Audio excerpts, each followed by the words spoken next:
இந்த மாதிரி ஒரு சட்னியை அரைச்சு வச்சுட்டு தோசை ஊத்த ஸ்டார்ட் பண்ணீங்கன்னா கிச்சனை விட்டு வெளியவே வர முடியாதுங்க. அடுத்தடுத்து தோசை வேணும்னு கேட்டுக்கிட்டே இருப்பாங்க.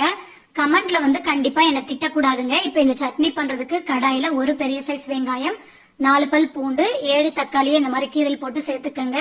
2 டம்ளர் தண்ணி சேர்த்து தக்காளியை வேக வச்சு ஆற வச்சுக்கோங்க. அடுத்து பேன்ல 2 டீஸ்பூன் போல எண்ணெய் சேர்த்துக்கங்க. 1 டீஸ்பூன் கடுகு, 1/4 டீஸ்பூன் வெந்தயம், 3 டேபிள் ஸ்பூன் உளுத்தம் பருப்பு, 7-8 வரமிளகாய் சேர்த்து நல்லா வறுத்து எடுத்து வச்சுக்கோங்க.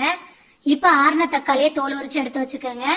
ஆற வச்ச பருப்பை மிக்சி ஜார்ல சேர்த்து கொரகொரப்பா அரைச்சிட்டு வேக வச்ச தக்காளியும் சேர்த்துட்டு ஒரு சின்ன நெல்லிக்காய் சைஸ் அளவுக்கு புளியை தண்ணியில ஊற வச்சு சேர்த்து சட்னி அரைச்சு எடுத்துக்கோங்க.